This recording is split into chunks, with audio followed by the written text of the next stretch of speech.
Good morning friends, मैं हूं अर्जुन और स्टडी फास्ट 7 चैनल की तरफ से आप सभी का स्वागत करता हूं। तो आज हमारा टॉपिक है एरिया यानी कि क्षेत्रफल। तो हमारी जो पृथ्वी है उस पे जो भी हमारा एरिया है पूरी पृथ्वी पे छोटे से लेके बड़े तक, मतलब छोटी इकाई से लेके बड़ी इकाई तक हम कवर करने वाले हैं कि जितना भी क्षेत्रफल है उसको हम इंग्लिश में क्या बोलेंगे। तो पृथ्वी पे जो जो भी चीज़ें हैं उन सब की अंग्रेजी क्या होगी, एरिया की यानी कि क्षेत्रफल की। तो चाहे आप ऐसे एरिया की बात करो जहाँ पे बहुत ज़्यादा बर्फ़ गिरती है, या ऐसे एरिया की बात करो जहाँ पे बहुत ज़्यादा गर्मी है, या किसी देश की बात करो, या किसी महाद्वीप की बात करो, या किसी समुद्र की बात करो, या किसी झील की बात करो, वो सारा का सारा जो क्षेत्रफल है वो हमारी पृथ्वी के अंदर ही है। तो हमारी पूरी दुनिया इस छोटे से प्लेनेट के अंदर ही है, जो कि एक अपने आप में ही अलग दुनिया है और बहुत बड़ा प्लेनेट है। और लेकिन ब्रह्मांड के मुकाबले ये बहुत छोटा प्लेनेट है, क्योंकि ब्रह्मांड तो बहुत ज़्यादा बड़ा है, हम सोच भी नहीं सकते इतना बड़ा है। लेकिन उसके मुकाबले हमारी पृथ्वी बहुत छोटी, लेकिन हमारे लिए हमारी पृथ्वी बहुत बड़ी है। तो चलिए देखते हैं। तो किसी भी क्षेत्रफल को, किसी भी ज़मीन के टुकड़े को हम एरिया बोलते हैं इंग्लिश के अंदर। तो आगे बढ़ते हैं। सबसे पहले हम छोटी इकाई से बिल्कुल स्टार्ट कर रहे हैं। तो बिल्कुल जो छोटा एक ज़मीन का जो टुकड़ा होता है, जिसको हम बांट लेते हैं अलग अलग चीज़ों के हिसाब से, एक होता है ट्राइब। बिल्कुल बहुत ज़्यादा कम परिवार के लोग जहाँ पे रहते हैं, मतलब पिछड़ी जनजाति के जो लोग रहते हैं उनको हम ट्राइब बोलते हैं। उनके उस छोटे से कबीले को भी ट्राइब बोलते हैं, और उससे ज़मीन के टुकड़े को भी हम ट्राइब ही बोलते हैं फिर, यानी कि जनजाति। जहाँ पे ये आदिवासी वगैरह रहते हैं, जो आज की जो आधुनिक जो दुनिया है उससे पिछड़े हुए होते हैं, जहाँ पे ना बिजली होती है, ना ज़्यादा पानी की कोई फैसिलिटी होती है, ना स्कूल वकूल, ना अस्पताल, कुछ नहीं होता। वो पिछड़ी हुई जनजाति होती है, उनको कपड़ों का भी नहीं पता होता। तो उसको हम ट्राइब बोलते हैं ज़्यादातर, जो कि जंगलों में होती है। उसके बाद नेक्स्ट है हैमलेट। हैमलेट होता है एक छोटा गाँव जहाँ पे सुविधाएं बिल्कुल ना के बराबर होती है बिल्कुल, लेकिन ना के बराबर। और जनसंख्या जो होती है वो भी बहुत कम ही होती है। अब जो ट्राइब होती है, जनजाति, उसकी भी जनसंख्या 100-150 के आसपास मुश्किल से होगी, 50 होगी, 70 होगी। लेकिन हैमलेट की थोड़ी सी और ज़्यादा लगा लो आप, उसमें क्या नाम, आपके 100-150, 200, 300 लोग हो सकते हैं, 200-250 लोग हो सकते हैं बस। तो हैमलेट होता है एक छोटा सा गाँव, लेकिन आधुनिक गांव होता है वो। लेकिन क्या होता है कि उसमें बिल्कुल ना के बराबर सुविधाएं होती है, उसको हम हैमलेट बोलते हैं। आगे बढ़ते हैं। नेक्स्ट है विलेज, यानी कि गांव। अब गांव में आपकी क्या नाम है, जनसंख्या हो सकती है 1000, 1200, 1500, 2000, 3000, इतने लोग हो सकते हैं। तो जनसंख्या को इंग्लिश में बोलते हैं पॉपुलेशन। तो पॉपुलेशन के हिसाब से भी हम जज करते हैं एरिया को, क्षेत्रफल को। तो गांव जो होते हैं उसमें आपको स्कूल की सुविधा मिल जाएगी, आपको पानी की सुविधा मिल जाएगी, आपको थोड़ी बहुत बिजली की भी सुविधाएं मिल जाएंगी, और क्या नाम है, व्हीकल वगैरह की भी आपको सुविधाएं उसमें थोड़ी बहुत मिल जाएगी, थोड़ी बहुत। इससे पहले था हमारा हैमलेट, जिसमें ना के बराबर सुविधाएं थी विलेज में, लेकिन उससे ज़्यादा सुविधाएं होती है। तो उसको हम विलेज बोलते हैं, गाँव को इंग्लिश में। अब आगे बढ़ते हैं। आगे हमारा होता है टाउन। टाउन में क्या होता है कि सुविधाएं और ज़्यादा बढ़ जाती हैं। इसमें आपको शॉपिंग मॉल वगैरह मिल जाएंगे टाउन में, आपको बहुत सारी, मतलब ये एटीएम वगैरह भी मिल जाएंगे आपको, हो सकता है बैंक वैंक भी मिल जाए। और मतलब गांव से ज़्यादा फैसिलिटी होती है, और जो बिजली होती है यहाँ पे वो प्रॉपर आती है। गांव की तरह नहीं होती जो कटती रहती है, 5-6 घंटे आएगी पूरे 24 घंटे में से। लेकिन टाउन में बिजली लगभग मोस्टली रहती है, बस 2-3 घंटे ही मुश्किल से कटती होगी। तो टाउन में गांव के मुकाबले ज़्यादा सुविधाएं होती हैं, और घर जो होते हैं वो भी थोड़े से और ज़्यादा विकसित होते हैं।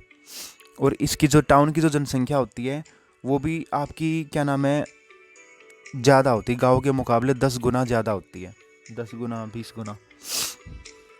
आगे बढ़ते हैं। अब आगे हमारा आ गया सिटी, यानी कि शहर। अब जो पीछे हमने किया था टाउन, तो टाउन की जो जनसंख्या, पॉपुलेशन जो होती है, आप लगा सकते हो कि भाई लाख के करीब हो सकती है, 50,000 के करीब हो सकती है। लेकिन जो सिटी होती है उसकी उससे भी थोड़ी सी और ज़्यादा होती है। अब सिटी जो शहर होता है वो एक विकसित होता है, यानी कि गांव ही होता है। गांव जब पूरा विकसित हो जाता है ना, आसपास बहुत सारे और भी गांव बस जाते हैं, बहुत सारे फिर शहर बन जाते हैं, तो एक शहर का फिर वो रूप ले लेते हैं, बड़े शहर का, जिसको हम सिटी बोलते हैं। और शहर में बिजली की भी पूरी सुविधा होती है, आपको बैंक की सुविधाएं मिलेगी, अच्छे अच्छे स्कूल कॉलेज, अच्छे अच्छे रेस्टोरेंट मॉल शॉपिंग मॉल, सारी सुविधाएं आपको शहर में मिल जाएंगी। उसको हम बोलते हैं सिटी, यानी कि शहर, जिसकी जनसंख्या पॉपुलेशन भी बहुत ज़्यादा होती है। फिर आगे हमारा आता है मेट्रो सिटी या मेट्रोपॉलिटन सिटी। अब ये बड़ा शहर होता है, एक जो काफ़ी बड़ा शहर जो होता है उसको मेट्रो सिटी बोलते हैं, मेट्रोपॉलिटन सिटी बोलते हैं, जहाँ पे की जो जनसंख्या होती है, पॉपुलेशन होती है, वो बहुत ज़्यादा होती है। जैसे कि इंडिया में मुंबई है, एक बहुत बड़ा शहर है, ये लगा लो कि उसकी जो जनसंख्या है वो बहुत ज़्यादा है, तो करोड़ों में जनसंख्या होगी उसकी मेरे ख्याल से। तो वैसे ही उसको बोलेंगे हम मेट्रो सिटी या मेट्रोपॉलिटन सिटी। तो और भी हमारे बहुत सारे शहर हैं, हरियाणा में गुड़गांव है, एक बहुत बड़ा शहर है गुड़गांव भी। तो तो बड़े शहर को हम क्या बोलेंगे, मेट्रो सिटी या मेट्रोपॉलिटन सिटी। और वो विकसित भी ज़्यादा ही होते हैं, सिटी से बहुत ज़्यादा विकसित होते हैं वो, उनमें बहुत अच्छी अच्छी गगन चुंबन जो इमारतें होती है ना वो भी होती हैं, बहुत महंगे महंगे घर होते हैं, बंगले होते हैं। तो उसको हम मेट्रो सिटी बोलते हैं, मेट्रोपॉलिटन सिटी बोलते हैं, इसकी जनसंख्या भी बहुत ज़्यादा होती है। आगे हमारी है मेगा सिटी या मेटा सिटी। अब मेगा सिटी मेटा सिटी बहुत बड़ा शहर और बहुत ज़्यादा विकसित, बहुत ज़्यादा बड़ा शहर और बहुत ज़्यादा विकसित। तो बहुत बड़े शहर को जो कि बहुत ज़्यादा विकसित होता है, जिसमें हर सुविधा होती है, पूरी दुनिया में जितनी सुविधाएं होती है ना वो सारी सुविधाएं उसमें आपको मिलेंगी, तो उसको हम बोलेंगे मेगा सिटी या मेटा सिटी। और उसकी जनसंख्या भी बहुत ज़्यादा होती है, बहुत ज़्यादा। तो आगे बढ़ते हैं। उसके बाद हम ज़मीन के टुकड़े को देखते हैं स्टेट के रूप में। मान लो हमारा देश है, तो हमारे देश में हमने क्या कर रखा है कि पूरे देश का जो क्षेत्रफल है ना उसको समझने के लिए हमने डिवाइड कर रखा है बहुत सारे राज्यों में, यानी कि स्टेट में, इंग्लिश में स्टेट बोलते हैं उसको। तो जितने भी राज्य हैं उनको हम इंग्लिश में स्टेट बोलेंगे। और राज्य में बहुत सारे शहर आ जाते हैं आपके। तो हरियाणा में जैसे मैंने अभी बताया गुड़गांव शहर है, और महाराष्ट्र में मुंबई शहर है। तो बहुत बड़े बड़े जो राज्य होते हैं उनको हम स्टेट बोलेंगे। एक हम यूनियन टेरिटरी भी बोलते हैं। यूनियन टेरिटरी उसको बोलते हैं जिसको हम स्पेशल दर्जा देते हैं। वैसे तो यूनियन का मतलब होता है एकजुट होना, यानी कि एकता। तो जब हमारे किसी राज्य के हाथ में सारी पावर ना दे के, सारी की सारी जो मेन पावर है वो सेंट्रल गवर्नमेंट के हाथ में जो पावर होती है ना, उसको हम यूनियन टेरिटरी का दर्जा दे देते हैं। लेकिन उसको बहुत सारी मतलब अच्छी फ़ायदे भी होते हैं, बहुत सारी अच्छी सुविधाएं भी मिलती हैं, उसको स्पेशल मिलती है जो यूनियन टेरिटरी होती है। जैसे कि अब हमारी लद्दाख बन गई है, तो वहाँ की क्या है, जो मेन जो पावर है ना वो हमारे जो सेंट्रल गवर्नमेंट है उसके हाथ में है, वहाँ का सीएम सारे फैसले नहीं ले सकता। तो आगे बढ़ते हैं, वो भी एक क्षेत्रफल के रूप से हम देखेंगे। इसके अलावा और भी बहुत सारी जगह होती हैं जिनका क्षेत्रफल बहुत बड़ा होता है। जैसे कि है फॉरेस्ट है, जंगलों को बोलते हैं हम। वन जो होते हैं हमारे, जिनमें बहुत सारे पेड़ पौधे होते हैं, बहुत सारे जहरीले सांप होते हैं, बहुत सारे जहरीले मतलब जानवर होते हैं, जहाँ पे इंसान मतलब बहुत मुश्किल है वहाँ पे कोई रह सकता है, जनजाति वगैरह कोई मिल सकती है पिछड़ी हुई, लेकिन आधुनिक जो इंसान है हम नहीं रह सकते वहाँ पे, क्योंकि वहाँ पे कोई सुविधा नहीं होती है। तो बहुत बड़ा एरिया जो जंगलों का होता है वो भी हमारी पृथ्वी में ही आता है, हमारे देश में भी आता है। अब सबसे बड़ा जो फॉरेस्ट है, जो क्या नाम है हमारी पृथ्वी पे, वो कौन सा है, अमेजोन है, जो कि बहुत ज़्यादा बड़ा है, लगभग कई देशों जितना बड़ा है। उसी की वजह से हमें ऑक्सीजन मिलती है। तो डेजर्ट भी होते हैं, रेगिस्तान, जहाँ पे बिल्कुल सूखा होता है, बहुत ज़्यादा गर्मी पड़ती है। फिर स्नो, कुछ ऐसे एरिया भी होता है जहाँ पे बहुत ज़्यादा बर्फ़ पड़ती है, उसको भाई हम स्नो का एरिया बोलेंगे। फिर माउंटेन एरिया भी होता है, जो हिल्स का जो एरिया होता है, हिल्स को भी, पर्वत को हिल्स भी बोलते हैं, HILL। तो वहाँ पे भी हम नहीं रह सकते, बहुत कम चांस है वहाँ पे लोग रह सकते हैं, रहते हैं वैसे तो थोड़े बहुत। फिर आ गया हमारा समुद्री एरिया, ओशियन, उस पे भी आदमी नहीं रह सकते, पानी पानी होता है वहाँ पे। फिर आइलैंड आ गया चारों तरफ से, जो क्या नाम है, पानी से घिरा हुआ जो छोटा सा एक एरिया होता है कुछ किलोमीटर का, उसको हम आइलैंड बोलते हैं। तो ये जगह भी पृथ्वी में ही शामिल है। आगे बढ़ते हैं। तो अब ये सारी चीज़ें हमारी एक देश में आती है, एक नेशन में आती है, एक कंट्री में आती है। तो देश को इंग्लिश में क्या बोलेंगे, नेशन या कंट्री। तो आपको इस चीज़ का ध्यान रखना है, जो नेशन होते हैं, जो कंट्री होती है, वो बहुत बड़े होते हैं, छोटे भी होते हैं लेकिन मोस्टली मतलब कि बड़े ही होते हैं, उन्हीं में सारे राज्य आते हैं। ये जितनी चीज़ें मैंने बताई आपको, इन सब की जो मैंने अंग्रेजी बताई है, ये सारी चीज़ें आपको देश में ही मिलेंगी। तो हम इंग्लिश के साथ साथ एक ज्योग्राफी की भी नॉलेज गेन कर रहे हैं।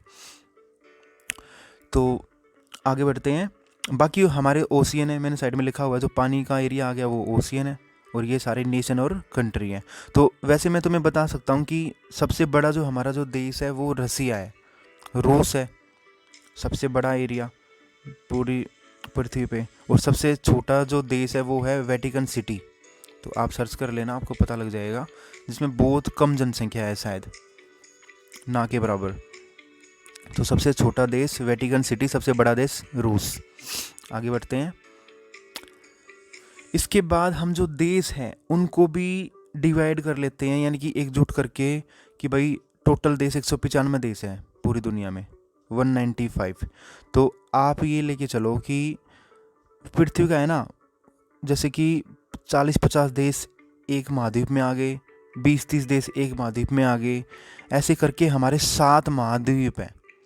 फिर हम देशों को भी ऐसे एकजुट करके, मतलब डिवाइड करके पृथ्वी के टुकड़ों में देखते हैं। तो सबसे बड़ा जो महाद्वीप है वो है एशिया, जिसमें हमारा इंडिया भी आता है, रूस भी आता है, चाइना आता है। तो बहुत सारे देश एशिया में आते हैं, और एशिया एक बहुत बड़ा महाद्वीप है, ज़मीन का एक बहुत बड़ा टुकड़ा है पृथ्वी का। ऐसे ही एक अफ्रीका भी है, एक साउथ अमेरिका है, एक नॉर्थ अमेरिका है, एक यूरोप है। सबसे ज़्यादा जो विकसित देश है वो यूरोप में ही है, तो सुना भी होगा आपने बहुत ज़्यादा। ऑस्ट्रेलिया, और लास्ट में एक और सबसे ऊपर है अंटार्कटिका।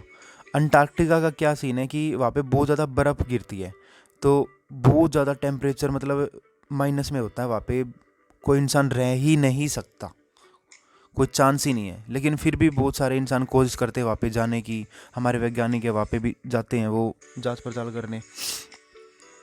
तो ऐसे करके हमारे पूरे 7 महाद्वीप हैं। तो महाद्वीप को इंग्लिश में बोलेंगे कॉन्टिनेंट्स। तो 7 कॉन्टिनेंट्स ऑफ द वर्ल्ड कौन कौन से हैं? Antarctica, north America, south America, Africa, Asia, Europe, Australia. अगर हिंदी में इनको बोलेंगे तो सेम ही बोलेंगे। अब नॉर्थ अमेरिका, अब नॉर्थ को हम उत्तर बोलते हैं, तो उत्तरी अमेरिका बोल सकते हो, साउथ अमेरिका को दक्षिण अमेरिका बोल सकते हो, बस और कुछ नहीं है। और सबकी हिंदी सेम है, इंग्लिश सेम है। आगे बढ़ते हैं।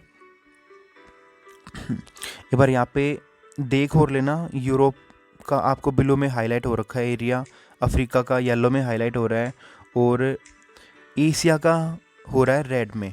तो हमारा जो एशिया जो महाद्वीप है पूरा, जिसमें बहुत सारे देश आते हैं, वो जो रेड कलर में जो हाईलाइट हो रखा है ना मैप में, वो हमारा एशिया का महाद्वीप है, कॉन्टिनेंट है, जिसको इंग्लिश में कॉन्टिनेंट बोलेंगे और हिंदी में महाद्वीप बोलेंगे।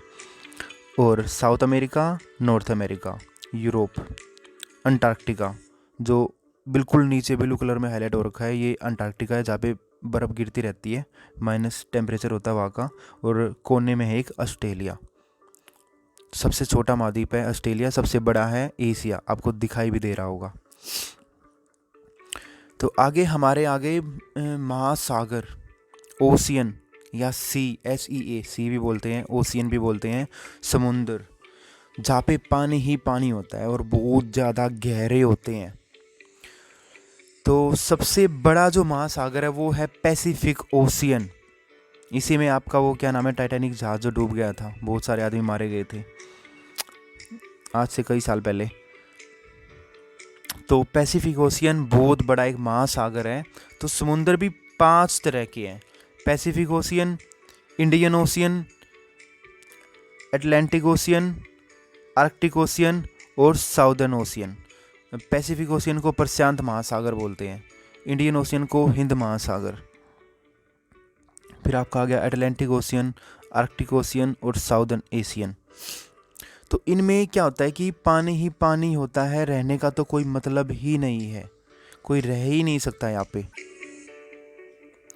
यहाँ पे जो क्या नाम है अटलांटिक ओशियन है, आर्कटिक ओशियन है। अब इनको तो हम अटलांटिक महासागर, आर्कटिक महासागर हिंदी में भी यही बोलते हैं, और जो साउदर्न ओशियन है उसको फिर जो साउथ को जो हिंदी में बोलते हैं हम दक्षिणी महासागर हो गया। तो ऐसे हम हिंदी में बोलते हैं। तो 5 महासागर होते हैं हमारे, याद रखना, Pacific ocean, Indian ocean, Atlantic ocean, Arctic ocean और साउदर्न ओशियन। हिंदी में प्रशांत महासागर, हिंद महासागर, अटलांटिक महासागर, आर्कटिक महासागर और दक्षिणी महासागर। चलिए आगे बढ़ते हैं। तो इनको भी आप मैप में देख सकते हो कौन सा महासागर कहाँ पे है। हमारा इंडियन ओशियन तो हमारे क्या नाम है देश के आस पास का ही जो एरिया है जहाँ पे पानी पानी है वो इंडियन ओशियन होगा। और ये बहुत गर्व की बात है कि हमारे देश का नाम किसी महासागर के नाम पे है। तो ये था आज का आपका टॉपिक। मैंने सब कुछ कवर करवा दिया है। पृथ्वी का जो भी एरिया था, जो भी क्षेत्रफल था, वो पूरा हमने कवर कर चुके हैं हम। तो एरिया जो होता है, जो ज़मीन का जो टुकड़ा होता है, उसी के लिए देशों के बीच में झगड़ा होता है। जैसे कि आज वॉर चल रही है ये रूस की और यूक्रेन की। रसिया ने जो यूक्रेन का एरिया कैप्चर कर लिया है। तो ज़मीन का कोई भी टुकड़ा हो उसको इंग्लिश में हम एरिया बोलते हैं। तो गांव का भी एक एरिया है, शहर का भी एक एरिया है, देश का भी एक एरिया है, जंगलों का भी एक एरिया है, महासागरों का, समुद्रों का भी एक अपना एरिया है, और आइलैंड का भी एक अपना एरिया है। आइलैंड होते हैं समुद्रों के बीच में होते हैं, जो कि थोड़ा बहुत ज़मीन का टुकड़ा होता है कुछ किलोमीटर के दायरे का, जहाँ पे पेड़ पौधे वगैरह होते हैं, और चारों तरफ बाकी समुद्र होता है, पानी पानी होता है। तो thank you so much guys आज की वीडियो के लिए। I really appreciate your time. Thank you so much.